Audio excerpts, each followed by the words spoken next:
We are now on air. Time for a total takeover. It's finally here. Welcome to a new episode. It's about to go down.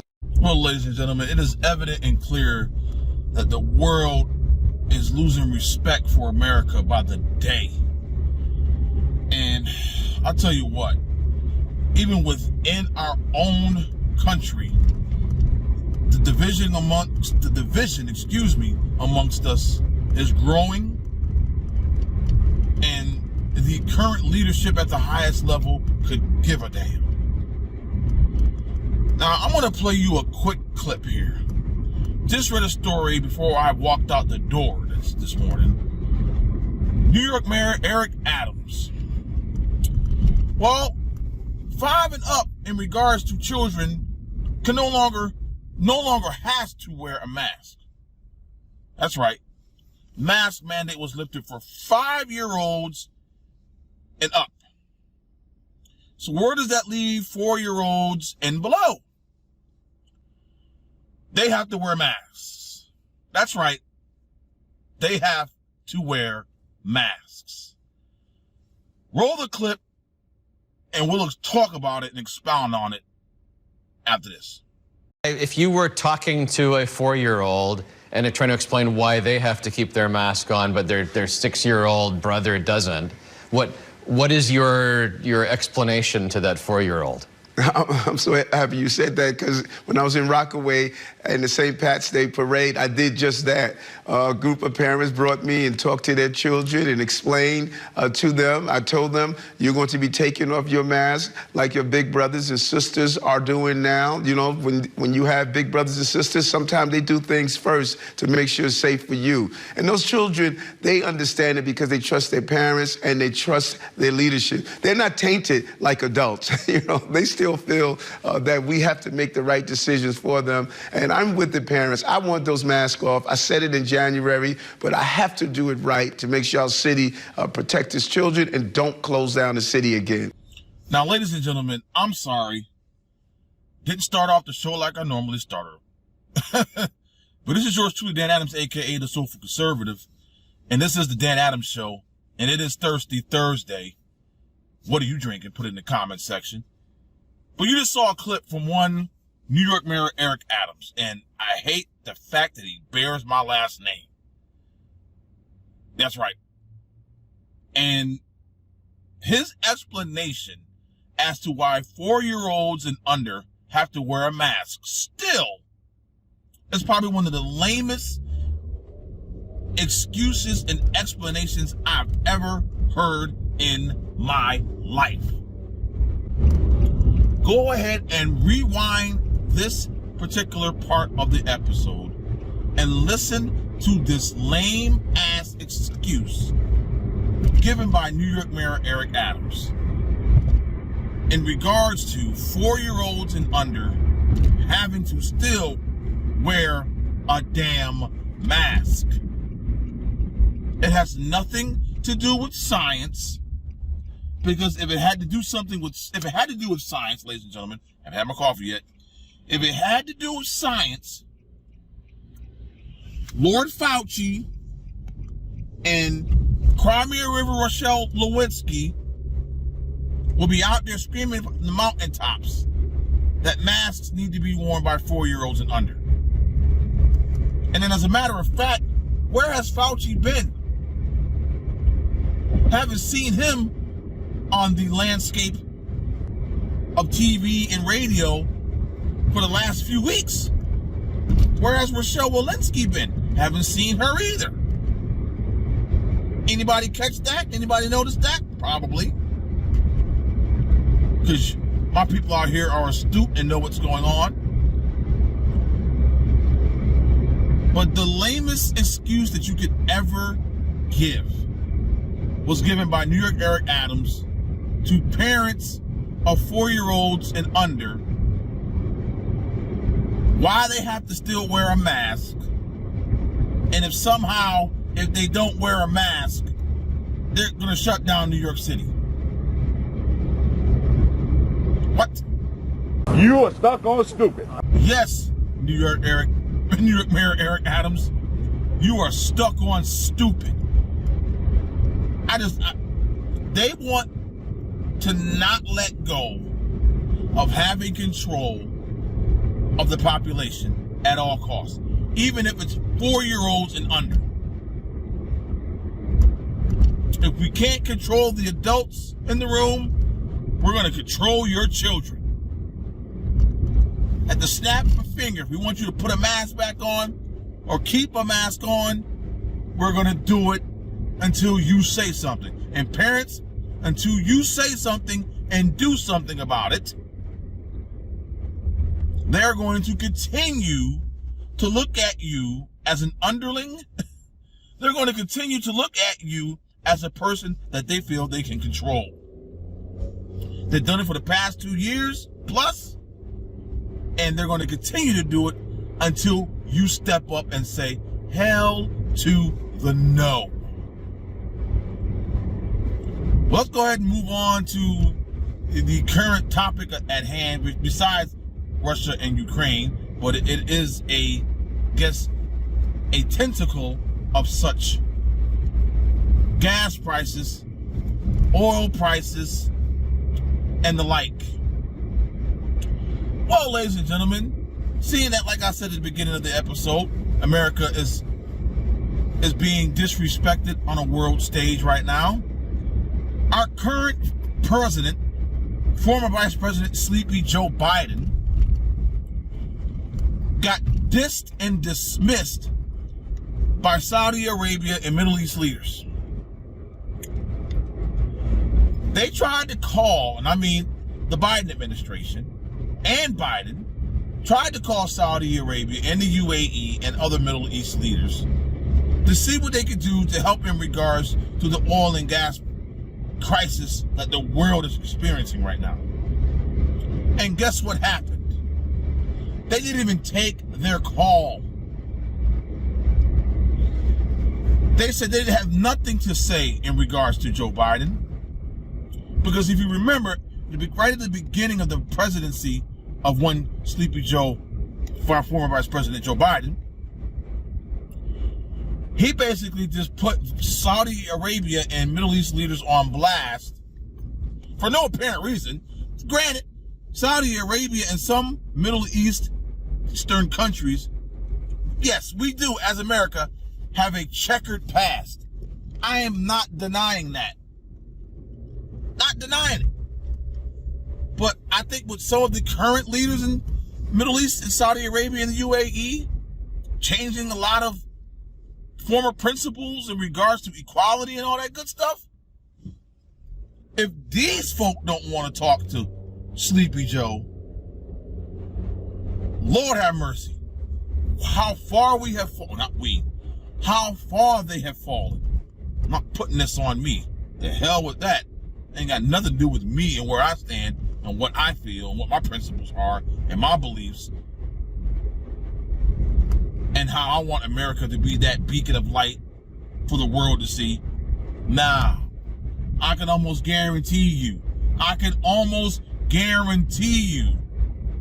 that if President Donald Trump was president right now, first of all, the Russia-Ukraine nonsense and this complete and utter, it wouldn't be happening, number one. Wouldn't happen under Trump's watch, okay? That's number one. Say whatever the hell you want about that man. It wouldn't be happening under his watch. And two, if something was to happen where it did happen, and we were looking for assistance from other world leaders like Saudi Arabia, guess what? Did you see how many peace accords one Donald J. Trump put in place? I think it was called the Abraham Accords. All of these Middle Eastern countries coming to the table with Donald Trump looking for peace. So you think if Donald Trump was president, that Saudi Arabia, UAE, and Middle Eastern countries would not have taken his call? I highly doubt it, ladies and gentlemen. Highly doubt it. So here we have the situation where who knows what is going to happen in the near future. But it almost seems as if, and if you listen, I mean really listen to Sleepy Joe's press conference the other day in regards to banning Russian oil coming into America. He had no solution to the problem, right? No solution. Just griping, complaining, and you're just going to have to deal with it. And ladies and gentlemen, I'm going to start talking about the Great Reset. One Glenn Beck has been talking about it, you know, every day basically on his shows for weeks now. He even has a book out about the Great Reset. And I've been kind of like pushing it off, saying, brother, calm down, bring it down a notch. We're not there yet. And I'm not saying that we're there yet, but with the situation going on with oil and gas and a few other things that are happening, especially with the banks, the Great Reset is looking like something that it might happen. And part of that Great Reset is the complete and utter removal, dismantling, and elimination of fossil fuels here in America. The climate commies, the climate nut jobs who are pushing this idiocy of trying to eliminate fossil fuels, which we all know these same fossil fuels fuel the production of this renewable energy that they keep saying that they want put in place here in America. But I honestly believe that Biden, his administration, and the left do not care, because as you can see with the idiotic, and I mean idiotic, responses from leftists in America in regards to gas prices being where they are. You got Stephen Colbert. We need this. I'm willing to sacrifice. I'll pay $15 per gallon for gas. If we have the other leftists coming out, yeah, if we have to sacrifice and do this, so be it. I'm willing to. Really, assholes, really. So let me lay this out for you. When everything, the cost of everything, continues to go up, and it will, because gas prices will continue to go up unless a major change happens, unless Biden somehow, pulls out his inner Trump. The gas prices are still going to skyrocket, and everything else that we use on a daily, nightly, weekly, monthly, yearly, lifelong basis is going to continue to skyrocket. And I'm thinking to myself, the November midterm elections here in 2022 are a few months away. Not a few, a bit away, but they're in this calendar year, ladies and gentlemen. And if things are completely out of control, which they're heading, it is going to be a red wave that you have never seen in your life. Because as of right now, the left and Sleepy Joe Biden, former vice president, do not care. Basically, they're looking to implement some form of fashion, this Great Reset, while they have power right now. And if they lose power, so be it. I might be talking out of the side of my neck in regards to that. Yeah, they want power, but ultimately, they want you to be under their power, under their thumb. They want to be the puppet tier, and you to be the puppet. They want to have the ability at the snap of a finger to implement any policy that they want that will crush their enemies, like me, silence their enemies, like me, allow the powers to be, and it's hoping that they are the powers to be, to shut down anything and everything that they feel is a threat to them.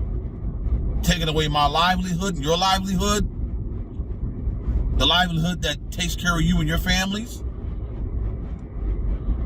They don't care. They absolutely do not care. And as you can see by Mr. Blackface to the north, Justin Trudeau, freezing citizens in Canada bank accounts because they supported the truckers of the Freedom Convoy. Yeah, the same convoy that just, decided to just drive and park trucks.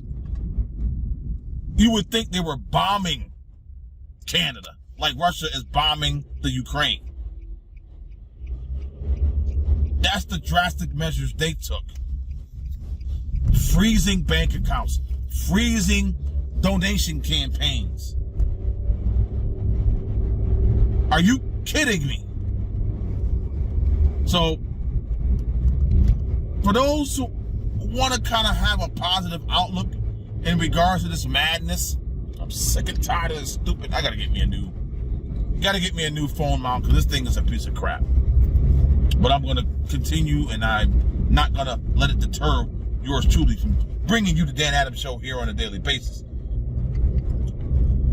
But I am trying to understand. I am trying to really get at the crux of some of the nonsense of the left. Been trying to do it for years. I probably would be on my deathbed trying to understand it, because the leftist nonsense will not stop, won't stop. And it's up to us, on the right, to not make it seem like we know everything, because I don't. I say that every time I speak. I don't know everything. I don't have all the answers. And I'm not going to sit here and look like I'm some type of better person than even those on the left. But I will say this. My course in life is guided by my Christian faith. Okay? And I may not be the best Christian to ever walk this planet. I know I'm not. I'm a sinner saved by grace just like you. I stumble and fall every day just like you. Probably more than you probably would think. I'm a work in progress. And as I have in my bios and all of my social media accounts, my bio is still being written and will continue to be written until the day I die. But for those individuals who just can't understand why the left and their ideology is looking to punish those who have an opposing viewpoint, I will never understand it, will never get it. And speaking of opposing viewpoints, did you hear about the latest Project Veritas? And the New York Times reporter, or editor, I think it was, I believe. I think it's editor. I can't look at my phone while I'm recording. But I think it's either a reporter or an editor. Caught on tape, ladies and gentlemen. Caught on tape. Saying that there were FBI informers all up and through the crowd on January 6th. He said that the leftists, this dude went off.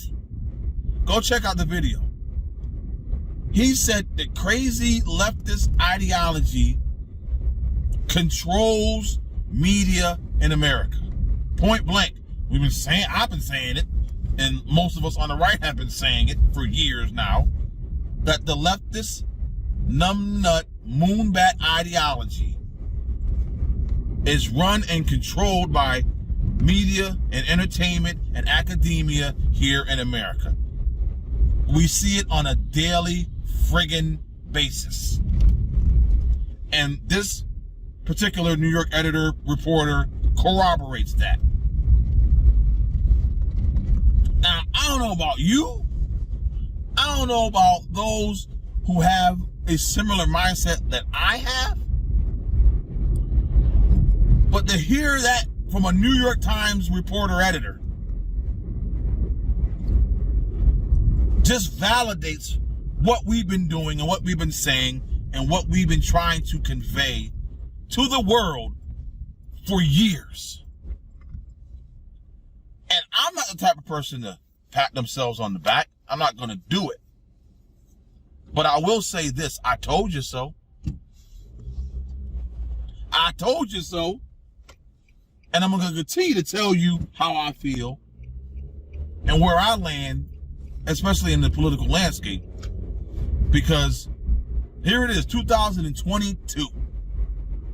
And when you have idiots, numbnut, moonbats, like racist Joy Ann Reid of MSNBC, who had the gall, go on my Rumble page, my BitChute page, my YouTube page. She had the audacity to say that our outreach, that our current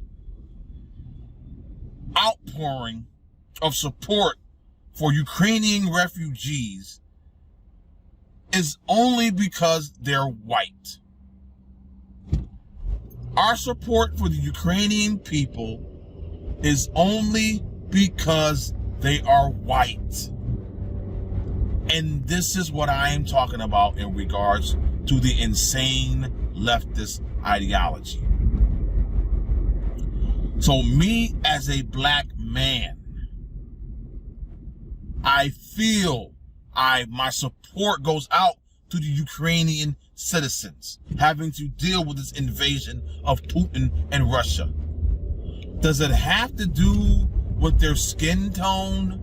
Absolutely not. And when you have leftist numbnut moonbats like Joy Ann Reid of MSNBC going on national TV and making that statement proves my point once again.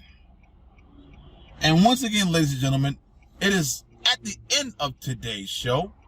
And as I always say, may God continue to bless you and yours. May he keep you and your family safe. Until next time, God bless.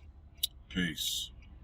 Go ahead. Thank you, Jen. It sounds like you guys are blaming Putin for the increase in gas prices recently, but weren't gas prices going up anyway because of post-pandemic supply chain issues? Well, I think there's no question that, as we have seen, and outside analysts have conveyed this as well, the increase in the anticipated continued increase, which is, I think, what some of your colleagues were asking about, that is a direct result of the invasion of Ukraine, and also there was an anticipation of that was factored in as gas prices have gone up. So you say that you're going to do everything that you can to reduce the impact that high gas prices have on Americans. We're asking other countries to think about maybe pumping more oil. Why not just do it here? Well, to be very clear, federal policies are not limiting the supplies of oil and gas. Let me finish. Let me finish. An executive order his Peter, first week that halted new oil and gas. Let me give you the facts here, and I know that can be inconvenient, but I think they're important in this moment. To the contrary, we have been clear that in the short term, supply must keep up with the demand. We are, and here and around the world, will we make the shift to a secure, clean energy future. We are one of the largest producers with a strong domestic oil and gas industry. We have actually produced more oil. It is at record numbers, and we will continue to produce more oil. There are 9,000 approved drilling permits that are not being used. So the suggestion that we are not allowing companies to drill is inaccurate. The suggestion that that is what is hindering or preventing gas prices to come down is inaccurate. Would President Biden rescind his executive order that halts new oil and natural gas leases on public lands? Well, 90% of them happen on private lands, as I'm sure you know, and there are 9,000 unused approved drilling permits. So I would suggest you ask the oil companies why they're not using those if there's a desire to drill more. Would President Biden ever undo his executive order that stopped the construction of the Keystone XL pipeline? Are you suggesting that would solve the gas prices issue? Well, do you think that that would maybe affect prices faster than getting the whole country off of fossil fuels? I actually don't think it would. The Keystone was not an oil field. It's a pipeline. Yeah. Also, the oil is continuing to flow in just through other means. So it actually would have nothing to do with the current supply imbalance. So gas prices are approaching an all-time high per gallon. How high would they have to get before President Biden would say, I'm going to set aside my ambitious climate goals and just increase domestic oil production, get the producers to drill more here, and we can address the fossil fuel future later? Well, again, Peter, the U.S. produced more oil this past year than in President Trump's first year. Next year, according to the Department of Energy, we will produce more oil than ever before. Those are the facts in terms of oil production. And again, right now there are 9,000 unused approved permits to drill onshore. So I think you're misidentifying what the actual issue is. But if we're looking to the future and what we can do to prevent this from being a challenge in future crises, the best thing we can do is reduce our dependence on fossil fuels and foreign oil, because that will help us have a reliable source of energy so that we're not worried about gas prices going up because of the whims of a foreign dictator. Right, and you guys think that asking Saudi Arabia or Venezuela or Iran is reducing our dependence on foreign oil? That's actually, I just outlined each of those specific scenarios and the range of discussions that we're having with each of those countries. I don't think anybody is advocating for Iran to continue acquiring a nuclear weapon, perhaps except for the former president who pulled us out of the deal. Go. What you just said is one of the most insanely idiotic things I have ever heard. At no point in your rambling, incoherent response were you even close to anything that could be considered a rational thought. Everyone in this room is now dumber for having listened to it. God have mercy on your soul.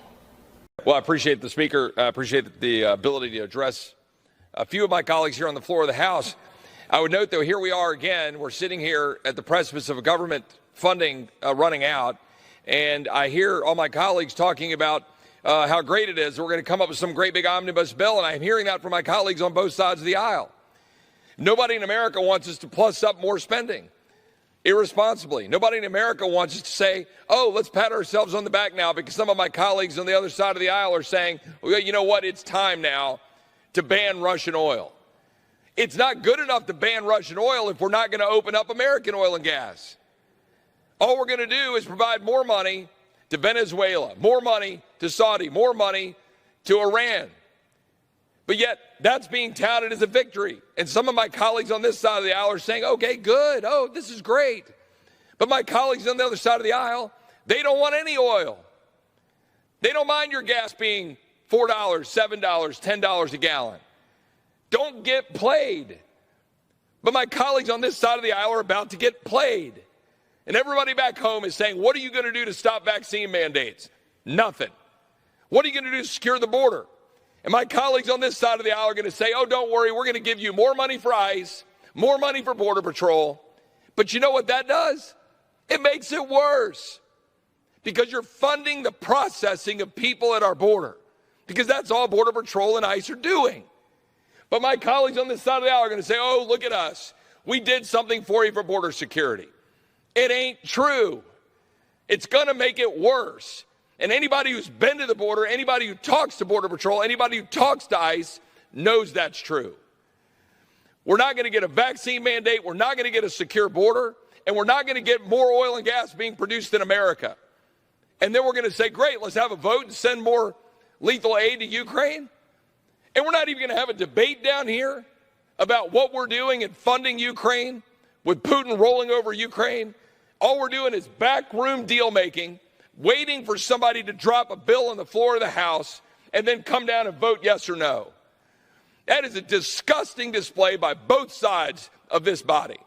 We ought to have a full and open debate on the floor of the House about what we're doing in sending arms to Ukraine, how much we're spending, what it means for our involvement, what it means for NATO, what it means for stopping Putin, and stop spending money we don't have. Stop funding tyranny. Stop forcing Americans to get a jab or lose their job. Stop leaving the border wide open, and stop selling the American people a bill of goods. And I'm looking directly at my party when I say that, and I yield back. It's like January 6th stuff that is like so over at this point. It's so over. The left's overreaction, the left's reaction to it in some places was so over the top. It was like me and two other colleagues who were there, who were outside. And we were just having fun. Dude, come on. Like, you were not in any danger. Matthew Rosenberg is a Pulitzer Prize-winning national security correspondent for the New York Times. Are you allowed to have that much fun on January 6th? Are you supposed to be mourning? I know. So they're traumatized. But like, all these colleagues who were in the building, a little younger, who's like, oh my God, it's so scary. I'm like, oh, God. Is that really the vibe there? From them. I'm like, come on. Like, it's not the kind of place I can say tell someone to man up, but I kind of want to. You're like, dude, come on. Like, you were not in any danger. Got an Zola, got an Adam Goldman, someone should be in a tavern. Who's inside? Little dweebs who keep going on about their trauma. I'm like, guys, shut the f*** up. I don't know if they wrote about their trauma. This chick named Emily Cochran and this guy named Nick Fandos. They're both like in their 20s. Like, can we do like part 2 of that? Like what's going on in the years from January 6th? Kind of like memory holing it. Like it's no big deal. Yeah, we can do that. A little quick turnaround. So we've been doing the last few days. That's the story. But it's in a meeting. I'm like, one of the issues here is that, like, the Fox News of the world, elsewhere, is that the left's overreaction, the left's reaction to it in some places was so over the top that it gave the opening, the right even, to start introducing the idea of, well, these people are out of control. Like, it's not a big deal as they're making it. Because they were making it too big a deal. They were making this organized thing that it wasn't. And that gave the opening for the lunatics on the right to be like, oh, well, nothing happened here. It was just a peaceful bunch of tourists, And it's like, but nobody was here. There were a ton of FBI informants on the people who attacked the Capitol. That was us, not the right one. For the CIA, NSA, it's like, if you work there, you get polygraphed every year, and you're asked if you're spoken to a reporter. If your answer is anything but no, you're in deep trouble. You're often talking to former people who are talking to people who are still there.